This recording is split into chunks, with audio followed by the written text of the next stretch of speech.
Estamos de volta e agora, coluna de arquitetura com Hancine Kézia, que já está aqui no estúdio e trouxe uma convidada. Hoje a gente Hancine, nós temos uma convidada, é o quê? Uma miss? Obrigada. É isso? Você acredita que é engenheira, meio pedreira, mas é miss também? Sério? Essa moça tão linda e delicada fica lá, ó, no Ralando meio dos na pedreiros. obra, de botina. De botina. Deve fazer Passando sucesso, calor. né? Deve fazer sucesso. Faz. Como é que faz, gente? Isso é uma coisa. Olha, já tem uma pergunta. A gente nem sabe o assunto ainda, mas eu já tenho uma pergunta para fazer. Como é que faz? Porque a gente. Existe aquela tradição, todo mundo, aquela brincadeira, todo mundo fala, que quando a mulher quer se sentir bonita, ela passa numa obra. Né? Agora, se os pedreiros não mexerem, pronto, acabou a vida daquela mulher pro resto da vida, porque ela tá horrorosa. Como é que faz uma mulher bonita transitando dentro da obra? Obrigada, né? Primeiramente, boa tarde. Na verdade, isso daqui não é o meu dia a dia, né? No dia a dia, a gente não trabalha dessa forma. Eu tenho uso de bota, eu trabalho com uma roupa fechada. Tem que tomar o cuidado, né? É um ambiente que normalmente é masculino e predomina, né? Tem um preconceito de muito tempo da mulher em obra, mas a gente toma cuidado com isso e ali é igual com todo mundo, é a mesma postura de trabalho, profissional, da mesma forma. Sem pensar em gênero, né? Exatamente. Ali são profissionais, muito bem. Bom, Hancine, hoje, qual vai ser o nosso tema e por que a nossa convidada? Então, o bate-bola de hoje é para a gente falar de construção, arquitetura, engenharia, tudo junto. Como é que isso funciona? Por que é importante você ter uma engenheira ou um engenheiro, né, tomando conta de uma obra? O quanto é importante essa pessoa conhecer dos projetos para que essa obra flua bem? Quais são os itens que são importantes? É isso que nós vamos bater um papo aqui com a Muito legal, porque eu tenho Betânia. muito essa dúvida, né? E trazer a Betânia Faria para cá, que é uma engenheira, e Betânia que além de ser engenheira, o trabalho dela não é focado em projetos, o trabalho dela é focado em administração de uma obra. Então, isso para nós aqui, para você que está em casa, que está querendo construir, está pensando em construir, isso é importantíssimo, porque a gente não entende, a gente quer se meter a fazer as coisas sem a gente entender o que está fazendo. No final das contas, vira um samba do crioulo. Tem que ter auxílio, né? Sem auxílio é impossível você fazer uma obra bem feita, né? Tem que ter auxílio desde do profissional. Já falei aqui várias vezes, né, da importância. Primeiro passo, vai escolher um terreno, já contrata uma consultoria de um arquiteto, aí vai começar o projeto, o arquiteto faz esse projeto e depois vai para a mão do engenheiro. Esse é o primeiro passo do construir, né? Feito isso, e aí, Betânia? Aí a gente segue com a obra, né? Porque o que acontece muitas vezes? O cliente, ele chega ou pro arquiteto ou pro engenheiro, quero começar amanhã minha casa, vem uma ansiedade, uma vontade de construir rápido e quer a casa para ontem, né? E uma situação que a gente sempre conversa é que a obra, ela tem que ser pensada até o final, se possível, tá? Então, a administração, ela envolve a parte financeira, e o gerenciamento da obra envolve o projeto, envolve compatibilização de profissionais, né? E de projeto, né? E de projeto. Então, os profissionais que atuam com projeto estrutural, projeto elétrico, projeto hidrossanitário. Isso daqui, esses projetos, eles complementam um projeto arquitetônico e após isso, a gente vai para a obra. Após isso, a gente dá sequência à execução da obra. Por quê? Porque eu entendo que todo cliente, ele está preocupado com prazo, com custo, né, e com qualidade. Se eles querem garantir isso, a gente tem que ter o planejamento, a gente tem que ter os bastidores muito bem feitos, muito bem estudado. Mas lá, na hora do batidão mesmo, por onde começar? A obra, ela inicia com os projetos em mãos, então, ok, foi feito todo estudo, entrou em acordo com o cliente, tá? Aí a gente contrata o profissional que vai responder por aquela execução de obra. Então, perante ao CREA, perante a responsabilidade das obras, tem que ter alguém que é responsável pela execução, no caso é um engenheiro, tá? Isso referente à prefeitura e tudo mais. E após isso, a contratação da mão de obra, né? Então, você vai lá e chama a sua equipe. Mas separa por etapas, é isso? Contratação dos funcionários, quer dizer, não adianta agora pensar nos fornecedores, nos profissionais que vão trabalhar de acabamento, porque nós vamos começar primeiro a terraplanagem, por exemplo? A obra é feita de um cronograma físico, né? Então tem as etapas, né? Começa com a fundação, depois disso a gente vai e faz a alvenaria. O que acontece normalmente? A gente costuma contratar uma equipe de mão de obra civil. Esse construtor, ele é responsável pela parte geral da obra. Então, ele vai ter a sua equipe que vai executar a parte bruta, que é a parte de estrutura, a alvenaria. Provavelmente, ele vai ter um pedreiro que vai executar o acabamento. Porém, existem os terceiros, exatamente. Então, eu levantei a minha casa, daqui a um tempo eu vou ter que colocar uma pedra, uma bancada. Aí sim, a gente faz a contratação dos terceiros. Isso sempre é por fases. E onde entra a administração? A administração entra na etapa de eu orçar isso e verificar que o que foi especificado pela arquitetura se atende ao meu cliente. Né? E após isso, então, a Hansine especificou um material, especificou que a casa vai ser dessa forma. Que legal, né? A gente tem um projeto lindo. E aí, a administração, o engenheiro de obra, ele verifica se aquilo ali é viável ao cliente, se existe uma outra opção, se aquilo é suscetível a uma patologia. Normalmente, um projeto bem feito, ele já corta tudo isso. Então, sim, quando a gente está na obra, a gente vai vivenciando isso daí e vai vendo o custo, o prazo e evitar patologias, evitar qualquer problema. Mas aí, Hansine, já entra com uma questão que já vem antes com vocês, arquitetos. Eu não tenho dinheiro todo para construir a casa.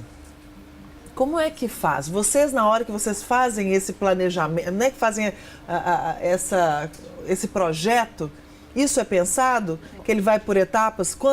Já sabe mais ou menos quanto vai ficar essa casa no final das contas? Projeto completamente pronto, dá para saber quanto vai ficar. Ela consegue orçar tudo, o acabamento, a estrutura, o que tiver na casa ela consegue orçar. Mas você falou por partes, que é uma coisa interessante. Isso é muito comum de acontecer.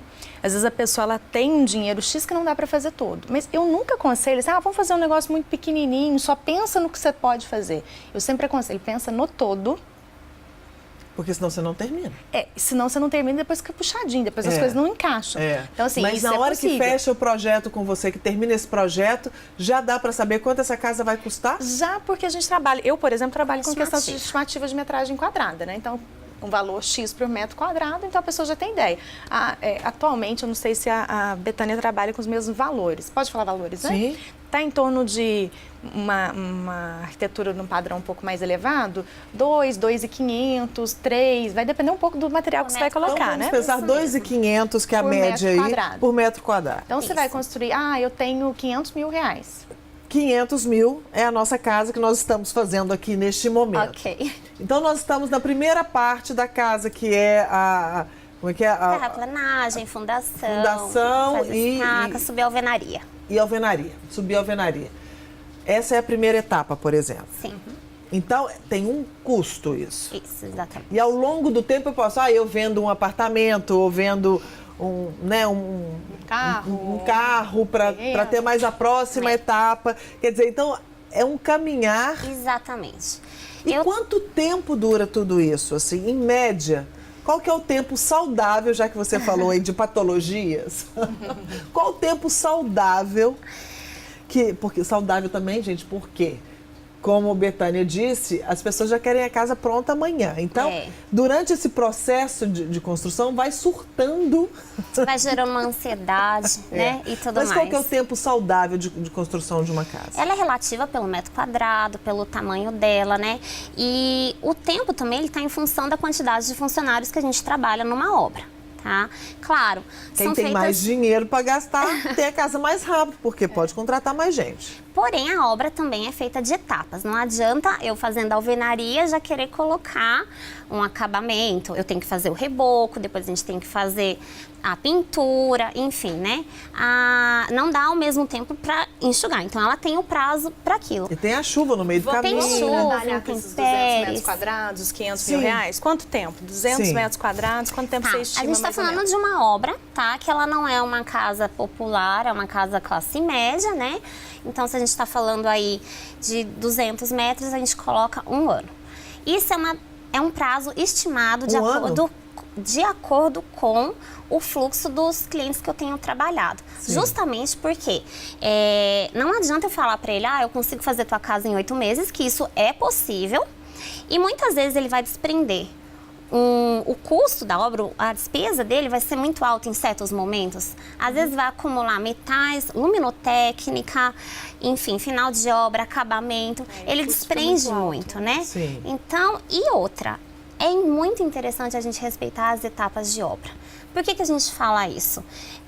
O cliente, ele começa a visitar a obra, ele começa a solicitar muitas mudanças. Isso acontece sempre, tá? Então, às vezes eu tô numa etapa de fixar, sentar o azulejo, ele fala, nossa, mas essa porta ficaria melhor um pouquinho mais larga. mais larga, Vamos né? aumentar o vão. Então, isso que a gente fala, vamos respeitando o prazo da obra, vamos sentindo, o cliente ele vai entrando, e a obra ela tem uma particularidade que quando a gente tem todo esse suporte, é muito importante a gente pensar em infraestrutura. Porque hoje, o que a gente tem? A gente tem um conceito da sustentabilidade, a gente tem um conceito da captação e reaproveitamento de água de chuva, conceito de aquecimento de água através de placas solares. Mas o cliente, a gente não sabe se ele vai ter a condição de colocar aquilo no final da obra. Uhum. Então, quando a gente fala de retrabalho de obra, eu sempre procuro alertar os nossos clientes de você enxergar a obra no final, o que você quer, igual a Hansine falou, né? Vamos fazer uma casa, vamos fazer algo, né? E aos poucos vai colocando, só que para a obra é importante deixar a infraestrutura. Como já deixar o lugar certo para colocar aquilo, a estrutura. E a mesma coisa da ampliação, você tem que deixar planejado, né? Se o cliente tem intenção de ter uma energia solar, uma energia fotovoltaica, não adianta ele pensar depois da casa pronta, vai ter que quebrar, vai ter que... É melhor já deixar tudo preparado para depois só instalar. Às vezes o recurso não está ali na hora, né? Mas ele já deixa pronto. A gente vê muito isso, né? Ele tem talvez um futuro interesse em colocar a captação de água pluvial, né? Eu tenho que preparar o quê? Eu tenho que preparar as tubulações hidráulicas para fazer a captação do telhado, certo? Da água pluvial. E aí, onde eu vou descer essas tubulações? Aí eu converso com a arquitetura. Essa interface é muito interessante. A gente conversa, eu falo, vamos fazer um shaft para descer essas tubulações nesse local? Se amanhã ele vier utilizar isso na cisterna embaixo da casa dele, ok, a tubulação está passada dentro da casa. Né? A mesma questão, telhado. Ninguém preocupa muito com telhado, a não ser que seja um telhado aparente, enfim. Normalmente a gente usa muito platibanda, né? Futuramente tem interesse em placas solares, tem interesse em placas fotovoltaicas que... Né? Um vai aquecer a água, o outro vai gerar energia. Então, para evitar quebradeira, desperdício, vamos pensar com antecedência. Telhado. Por exemplo, nessa situação, o telhado ele tem que ser voltado para o norte. Então, são informações que normalmente, usualmente, isso não é levado em consideração. Mas e o profissional de engenharia, ele está ali para deixar as tubulações. E muitas vezes ele assessora até o arquiteto, né? Tem intenção de colocar a fotovoltaica. Tem alguma informação que é importante? Então, assim, ele vai assessorando. É uma equipe, gente. Se já é um trabalho... Se já é uma questão trabalhosa para os profissionais, imagina a gente fazendo isso sozinho. Que espetáculo que vira. Não é nada fácil querer fazer sozinho. Não, na verdade muita gente constrói. Acho que a autoconstrução é uma coisa que está num índice bem alto no Brasil, né? A maior parte das construções é autoconstrução. Mas não é aconselhável, né? Não é Só aconselhável. que se você fizer isso, a gente olha pela qualidade das casas que a gente tem. Acaba ficando muito baixo, se a gente comparar com coisas até de capital ou fora do país, né? Então, o legal é ter o profissional, porque você vai garantir uma moradia super acaba uma economia porca, isso tudo. Exatamente. Enfim, meninas, vamos ter que terminar a nossa conversa porque o programa acabou. Não é possível. Passa rápido. Já foi rapidinho. Mas é bom demais, volte mais vezes. Muito obrigada. Vem aqui colaborar mais com a coluna da Hansine. Obrigada, ela sempre traz grandes profissionais aqui pra gente e amplia, né, essa visão que a gente tem. Não só da arquitetura, mas da construção civil de uma obra forma num geral. todo, né? Com certeza. Projeto num todo. Obrigada, Betânia, Eu que pela sua agradeço, participação. Angélica, pela oportunidade. Muito obrigada, Betânia, mais uma vez, pelo contato de vocês. E até uma próxima. Até uma próxima, sucesso. Hansine, você até uma próxima não, né, querida? Até semana que vem. Até quarta, né? Até quarta-feira que vem, Hansine volta. volta para esse sofá que agora tá aqui, ó. O negócio dela gente, muito obrigada por hoje. Quarta-feira eu tô aqui, hein? Não se esqueçam. Beijo para você e até quarta-feira, então. Beijo. E para vocês de casa, um grande beijo também. Fica com Deus. Amanhã eu estou de volta e eu conto com a sua companhia. Tchau!